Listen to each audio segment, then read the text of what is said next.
Déjà, c'est un guide de résistants aussi, parce qu'on l'a fait entre 2 confinements, donc ça a été beaucoup de travail de manière très compressée. Et puis parce qu'aujourd'hui, le métier de restaurateur, c'est de la résistance. Oui, c'est de l'improvisation perpétuelle, permanente, et c'est de la résistance contre ce que nous on appelle le conardovirus. Voilà. Ouais, c'est comme ça que vous l'appelez. Ouais, depuis un petit moment. Ce soir, on le disait, Emmanuel Macron va s'exprimer. Vous n'êtes pas restaurateur, mais vous êtes très proche d'eux, des restauratrices, des restaurateurs. Plus que d'Emmanuel Macron, c'est vrai. Ouais. Pourquoi dites-vous ça? Non, mais vous avez commencé par parler de Macron, et donc je me suis... Non, je connais pas Macron, mais je connais pas mal de restaurateurs. Ouais. Et ils s'attendent forcément à devoir prendre encore leur mal en patience. Ce serait franchement, s'ils ne rouvrent pas le plus vite, le coup de grâce.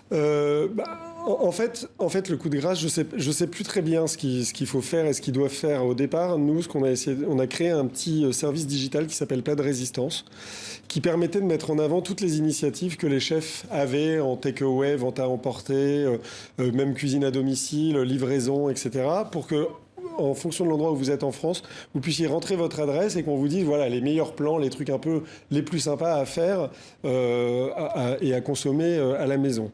Et puis, donc, ils ont tous réagi, ils ont tous été formidables, ils ont dépensé énormément d'énergie, ils ont continué à perdre aussi beaucoup d'argent. Parfois même, le fait de s'adapter aux nouvelles mesures, la vitre en plexi, la livraison, tout ça, les faisait investir pour essayer de s'adapter. Ouais. Et finalement, c'était pire que s'ils avaient fermé. Alors, on va donner la parole à l'un d'eux. Vous le connaissez bien d'ailleurs, Antonin Bonnet. Il est chef du restaurant 15 sous, 1 étoile au Michelin, propriétaire de la boucherie Grégoire aussi, qu'il a acquise en 2019, l'an dernier. Vous l'avez d'ailleurs consacré au fooding meilleur chef résistant pour avoir créé une terrasse éphémère entre les 2 confinements. On l'écoute. Je ne crois plus au Père Noël, en fait, c'est fini. Donc, je préfère attendre et vraiment pouvoir me dire, OK, les solutions sont les suivantes. Qu'est-ce qu'on fait? Est-ce qu'il va dire, on ouvre demain les restaurants? Aucune idée. Est-ce qu'on les ouvre à moitié? Est-ce qu'on ouvre à 10%? Je ne sais pas du tout. Aujourd'hui, je préfère attendre, analyser ce qui va être dit. Pour la boucherie, je pense que ça ne va pas changer grand-chose. On va continuer. De toute façon, là, on est lancé pour la période de Noël, donc on va dérouler le plan qu'on avait décidé pendant le mois et demi.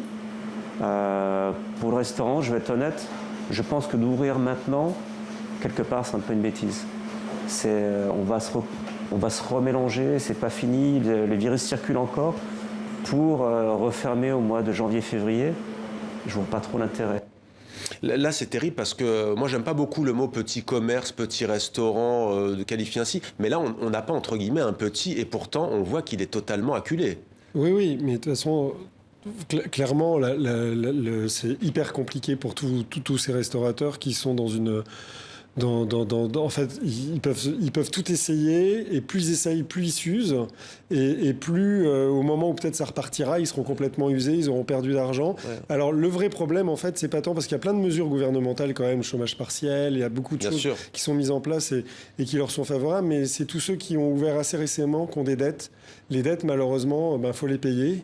Il y a des charges fixes quand même qui sont énormes, et donc c'est très compliqué. J'ai eu un grand chef très connu, Florent Laden, qui a fait sa réputation dans Top Chef.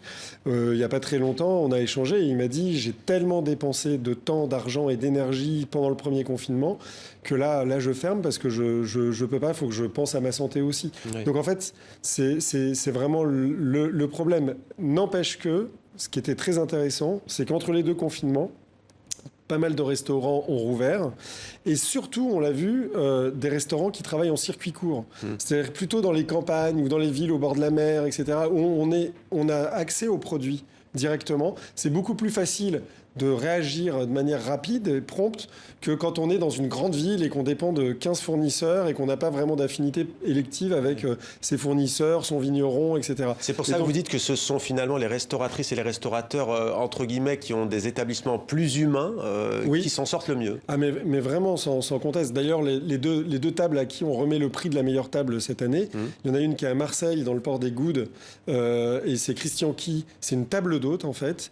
Et donc, il part le matin faire son marché, il rentre. Bon, il est incroyable, il fait les meilleurs sushis de France, il fait la meilleure bouillabaisse de France, c'est un grand technicien, il connaît bien le produit. Et en fait, ce qu'il a d'extraordinaire, c'est que son menu, le matin, il ne le connaît pas. Donc, il fait en fonction. Mais comme l'infrastructure est vraiment très légère, il arrive à faire ce qu'il veut. On a la même chose à Groix, avec le bistrot Bao, où là encore, c'est la pêche du jour, les petits pêcheurs du coin, on est donc en Bretagne, et là c'est pareil, la carte évolue, elle est très très courte, très resserrée, ils vont chercher les vins pas très très loin, et tout est nature, et du coup, de fait, c'est des adresses qui peuvent rouvrir aussitôt le déconfinement autorisé. Alors,